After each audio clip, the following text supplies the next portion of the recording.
বিসমিল্লাহির রহমানির রহিম। তৃতীয় অধ্যায় পদার্থের গঠন, মানে এখানে এ টু জেড যা আছে আমরা আলোচনা করবো ইনশাআল্লাহ। যা আছে পদার্থের গঠন, প্রথমে আছে মৌলিক পদার্থ, সবাই জানি, এটা দরকার নেই। যৌগিক পদার্থ, এখানে ছোট্ট একটা কথা আছে, এটা তোমাদের মনে আছে কিনা, যে একই পদার্থের মধ্যে যে বিভিন্ন মৌলগুলো থাকে এরা কি একই অনুপাতে থাকে, এরা ভরের অনুপাত এবং পরমাণু সংখ্যা অনুপাত এক থাকে। এটা ক্লিয়ার? যেমন পানি যেখান থেকে আনো, মনে করো পানি যেখান থেকে আনি, এখানে ভরের অনুপাতটা কত হবে? হাইড্রোজেন 1 × 2 এলো কি 16, তার মানে 2:16, 1:8, তার মানে 1 + 8। 9 ভাগ পানিকে বিশ্লেষণ করলে তুমি যেখান থেকে 9 ভাগ পানিকে আনো কি পাওয়া যাবে? 1 ভাগ পাওয়া যাবে হাইড্রোজেন, 8 ভাগ পাওয়া যাবে অক্সিজেন। ব্যতিক্রম হবে না। আর যে পরমাণু সংখ্যা চিন্তা করো, তাহলে 2:1। পরমাণু সংখ্যা, অনুসংখ্যাতে ক্লিয়ার আছে নাকি? সংখ্যাটা ভুল করো, এই ছোট্ট কাজ সংখ্যা ভুল করো। মৌলিক পদার্থের বৈশিষ্ট্য রাখাকারী ক্ষুদ্রতম কণা, যার স্বাধীন অস্তিত্ব নাই কিন্তু সরাসরি বিক্রিয়া অংশগ্রহণ করতে পারে, সেটা হলো পরমাণু। আর অণু বলে কি বলবা? 2 বা 2-এর অধিক পরমাণু, এর সংখ্যা তোমার বই আছে। 2 বা 2-এর অধিক পরমাণু পরস্পরের সাথে রাসায়নিক বন্ধনে আবদ্ধ হলে তাকে বলা হয় পরমাণু। 2-এর অধিক পরমাণু যদি রাসায়নিক বন্ধনে আবদ্ধ হয়, যেমন আমি যদি এইভাবে লিখি, এটা অণু বোঝাবে। যদি এই টুটা এখানে দেই তাহলে অণু বোঝায়, অর্থাৎ এই সিস্টেম যেটা আর কি দেখানো হয়েছে, এখানে বোঝাইলে 2টা পরমাণু রাসায়নিক বন্ধনে আবদ্ধ হয়ে যাচ্ছে। যদি আমি লিখি H2O, তাহলে এই যে ডান পাশের সংখ্যা থাকলেই বুঝবো কি এটা অণুতে আবদ্ধ অবস্থায় পরমাণুগুলা আছে। গাঠনিক সংকেত কে কারে কয়?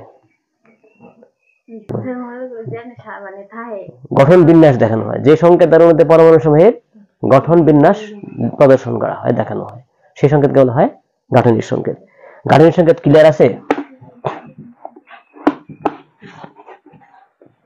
যদি বলে গাঠনিক সংকেত, সালফার ডাইঅক্সাইড এর গাঠনিক সংকেত, আমি সংক্ষিপ্ত দেখাই গাঠনিক সংকেত, তাহলে কি করবা?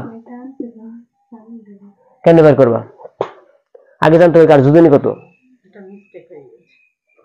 সালফারের সামর্থ্য অক্সিজেনের দ্বিগুণ, তাহলে সালফার সামর্থ্য অক্সিজেনের দ্বিগুণ হলে ও সালফারের যোজনী কত? 4, অক্সিজেনের 2। আগে ঠিক করতে হবে। আগে মিল করবো পরমাণুর সংখ্যা, একটা সালফার, অক্সিজেন কয়টা? 2টা, 2 অক্সিজেন দিতে হবে আগে, তারপরে যোজনী মিলাইতে হবে, হাত মিলাইতে হবে। এখানে 2, এখানে 2, এটা হাইড্রোজেন সালফার ডাইঅক্সাইড। মনে করো আসলো ফসফরাস পেন্টাক্লোরাইড এর গাঠনিক সংকেত, হ্যাঁ, পি দিয়া 5টা ক্লোরিন।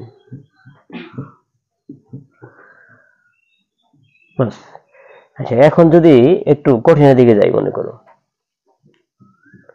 H2SO4 এর গাঠনিক সংকেত কি হবে? S মাঝখানে। আগে এখানে মিল করতে হবে কার যোজনী কত মিল করতে হবে। অক্সিজেনের -2 ইন্টু কত? 4, তাহলে হাইড্রোজেনের +1 × 2, এগুলো বিস্তারিত সম্ভব না। সালফারের +6 হতে হবে। তার মানে আমি যোজনী চিন্তা করলে অক্সিজেনের 2, সালফারের 6, হাইড্রোজেনের 1, তাহলে যা সর্বোচ্চ তাকে দিয়ে শুরু করতে হবে। তাই সালফার দিয়ে শুরু করবো, মানে সালফার দিয়ে শুরু করলে সালফারের সঙ্গে থাকবে অক্সিজেন, তারপরে হলো হাইড্রোজেন। এটা হলো মূল কথা, ধারাবাহিকতা মিল করতে হবে। তাকে আমরা 4টা অক্সিজেন দিব, 1, 2, 3, 4, এটা অক্সিজেন দিয়ে দিলাম। পরে আগে পরমাণু ধারাবাহিক বোঝাতে হবে, আগে সালফার, তারপর অক্সিজেন, তারপর হাইড্রোজেন। হাইড্রোজেন কয়টা? 2টা হাইড্রোজেন। কেমনে দিব? যদি এই এরে দেবো একটা, তাহলে একটা বাদ দিয়ে এরে দিতে হবে। এটা আগে পরমাণু সঙ্গে মিল করলাম এবং সেট করলাম যে কার পরে কে বসবে এবং কয়টা পরমাণু ঠিক করলাম। আগে সালফার, তারপর অক্সিজেন, তারপরে হাইড্রোজেন। এখন মিল করব যোজনী। হ্যাঁ, যোজনী বাইরে থেকে মিলে আনো। হাইড্রোজেন যোজনী কত? 1, তার মানে একটা হাত তার আছে, একটা হাত মিলছে না? মিলছে। অক্সিজেন হাত, যোজনী 2 মানে 2টা হাত, 1, 2, 1, 2, কিন্তু এই অক্সিজেন 2টা কি মিলছে? তাহলে কি করতে হবে? এর আরেকটা দিতে হবে, ঠিক দিয়ে এর আরেকটা। এখন সালফারের সাইড হয়ে গেছে, এই বাউন্ডারির মধ্যে 1, 2, 3, 4, 5, 6, এইটা গাঠনিক সংকেত। পরমাণুর ভিতরের কণা তোমার বর্তমান বইয়ে লিখছে, কিন্তু আগে ছিল মৌলিক কণিকা, এমনকি মৌলিক কণা বলা হয় না, কি বলা হয়? পরমাণুর সাংগঠনিক কণা। এটা এই নতুন বইয়ে লিখছে, ঠিকই আছে। মানে পরমাণু গঠিত হয় যে কণা দ্বারা, এটা হলো কি? Electron, proton, Newton. তিনটার ভর, চার্জ, অবস্থান সব ক্লিয়ার তো? নিউটনের ভর কত? আজকে গাণিতিক করবে, এখন লাগবে কত হবে? 1.675 -24, ঠিক আছে না? ইলেকট্রনের ভর কত?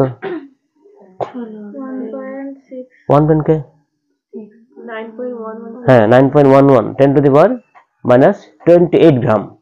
আর যদি কেজিতে নাও 31 কেজি। আচ্ছা, আরেকটা কি রইল? ইলেকট্রনের চার্জ কত?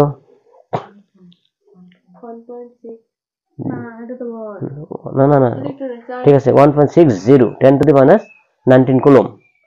এটা প্রোটনের জন্য প্লাস, ইলেকট্রনের জন্য মাইনাস। এটা 1.60 ইন্টু 10⁻19 কুলম, এটা মাইনাস। প্রোটনের সমান 1.60 ইন্টু 10⁻19 কুলম প্লাস। দেখো চার্জ সমান এবং বিপরীত, এই জন্য এটা অনুপাত হিসেবে কত ধরা হয়? ইলেকট্রন -1 ধরা হয়, প্রোটন +1 কে ধরা হয় আনুপাতিক হারে। আর ভরের দিকে দেখো, একটা প্রোটন থেকে একটা ইলেকট্রন 1840 গুণ হালকা। এই জন্য একটা পরমাণুর ভর বলতে আমরা কার ভরকে বুঝি? প্রোটন এবং নিউট্রন, মানে নিউক্লিয়াসের ভর। ইলেকট্রনের ভরকে এখানে কি বাদ দেওয়া হয়, বুঝতেছ? ইলেকট্রনের ভর এখানে বিবেচনা করা হয় না। আমরা সামনে যে ক্যালকুলেশন করবো, যে কিছু সমস্যা আছে এখানে দেখবো। আচ্ছা, তারপরে আছে এখানে ভর সংখ্যা, পারমাণবিক সংখ্যা, ক্লিয়ার তো? ভর পারমাণবিক সংখ্যা আর কি কি নাম আছে? Atomic number, atomic number, proton সংখ্যা, পারমাণবিক সংখ্যা, পরমাণু ক্রমাঙ্ক, এগুলো বলা হয়। মানে এটাও অনেকে ভুল করে, একটু ক্লিয়ারলি বলতে হবে। কোন পরমাণুর নিউক্লিয়াসে বিদ্যমান প্রোটন সংখ্যাকে বলা হয় পারমাণবিক সংখ্যা। লেখ কিভাবে? যে কোনো মৌলের প্রোটন সংখ্যা বলা হয় পারমাণবিক সংখ্যা, এর সংখ্যা ব্যবহার। কোন মৌলের নিউক্লিয়াসে বিদ্যমান প্রোটন সংখ্যাকে বলা হয় পারমাণবিক সংখ্যা। কি দ্বারা প্রকাশ করা হয়? জেড দ্বারা। জেড প্রকাশ করা কোথায়? প্রতীকের বামে নিচের কোনায়। মনে করে এনে লিখলাম পারমাণবিক সংখ্যা 11, এই যে নিচে জেড সমান এখানে প্রকাশ করতে হবে। আচ্ছা, তারপরে হলো আরেকটা মৌলিক কথা আছে, যে পারমাণবিক সংখ্যা হলো একটা মৌলের মৌলিক পরিচয়। অনেক সময় তোমাদের সৃজনশীল থাকে এ বি সি, দেওয়া থাকে পারমাণবিক সংখ্যা, ওটা দেখছি আমরা কি কোন মৌল। ভর সংখ্যা বলে, ভর সংখ্যা হলো কোন মৌলের পরমাণু নিউক্লিয়াসে বিদ্যমান প্রোটন নিউট্রন সংখ্যার যোগফল। এই যে এখন আসছে একটা মৌলিক কথায়, এখন ইদানিং অনেকেই কিছু শিক্ষকই আমাদের পড়াইতেছে ভর সংখ্যা এবং পারমাণবিক ভর এক, আসলে কি এক? অনেক ব্যবধান। এই জিনিস আমি একটু ডিপে দেখাবো, সামনে আগে নেই। ভর সংখ্যা একটা, পারমাণবিক ভরই কিন্তু একটা, পরমাণু ভরই একটা, তিনটা জিনিস ক্লিয়ার করতে হবে। এটা আমি একটু ডিপলে দেখাবো, আসতেছি। নাকি ভর সংখ্যা ক্লিয়ার করি। ভর সংখ্যা কি? একটা সংখ্যা, এটা কখনো ভগ্ন সংখ্যা হতে পারে না, দশমিক হতে পারে না। মানে প্রোটন সংখ্যা আর নিউট্রন সংখ্যার যোগফল। মনে করো আমি যদি সোডিয়াম চিন্তা করি, সোডিয়ামের নিউক্লিয়াসে আছে 11টা প্রোটন, 12টা নিউট্রন, মানে প্রোটন 11টা, নিউট্রন 12টা। তাহলে এটাকে যদি আমি প্রতীক দিয়ে লিখি, আচ্ছা তাহলে লেখলাম নিউক্লিয়াস হয়ে গেল। তাহলে এখান থেকে আর আমরা বুঝে ফেললাম যে প্রোটন সংখ্যা যা ইলেকট্রন সংখ্যা তাই হবে। তাহলে প্রথম শ্রেণীর ইলেকট্রন 2টা হবে। আমি ডায়াগ্রামটা সংক্ষিপ্তভাবে দেখাচ্ছি।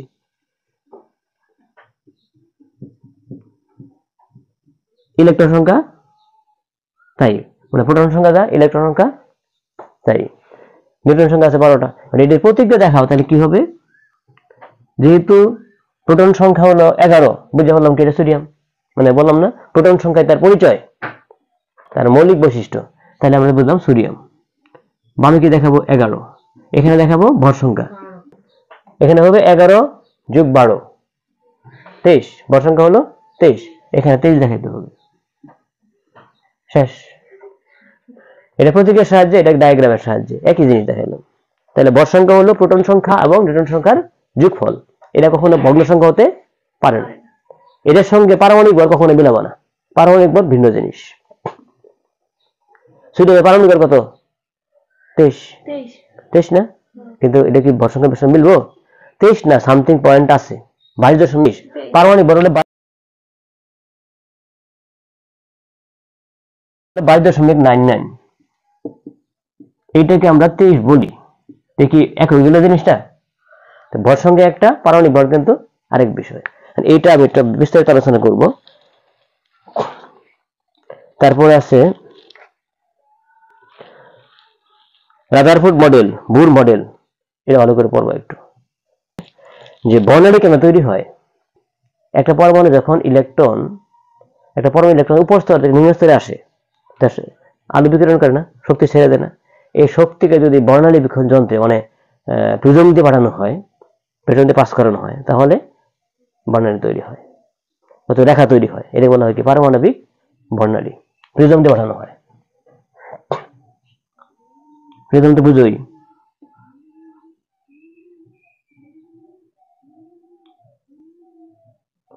এরকম আর কি, যদি যে আলোটা বের হয় এটা পাঠানো হয়, তাহলে এটা বিভক্ত হয়ে কয়টা রেখা তৈরি হয়? 7টা না, এখানে 7টা হয় না, 7টা আলোর জন্য হবে, কিন্তু একটা পরমাণুর জন্য যে শক্তি ছাড়ে ওই 7টা বর্ণের হয় না, কত রেখা তৈরি হয়। এটা বলা হয় বর্ণালী রেখা বা পারমাণবিক বর্ণালী। এটাই বুর মডেল, রাদারফোর্ড মডেল, এটা আলোচনা করলাম না, অনেক ব্যাপক আলোচনা। এটা তো ক্লিয়ার আছে নাকি? ক্লিয়ার আছে না? যদি পরীক্ষা আসে বুর মডেল এবং রাদারফোর্ড মডেলের আলোচনা, তুলনামূলক আলোচনা, কোনটা অধিক যুক্তিযুক্ত, তাহলে কোনটা দিবা?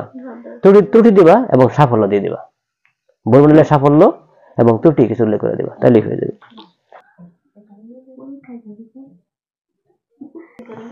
আচ্ছা দেখো, সোডিয়ামের ডায়াগ্রাম আঁকছি। এখন যদি পরীক্ষা আসে, দেখো সাইলেন্ট, কথা কই।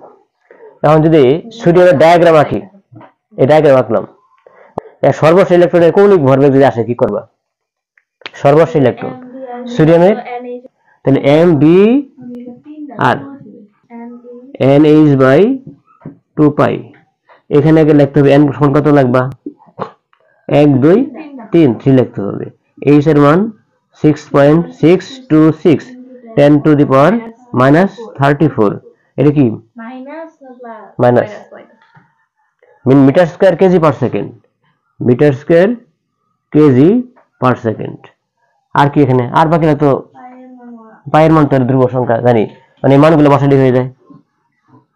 3 into 6.626 into 10 to the power -34 metre square KG per second.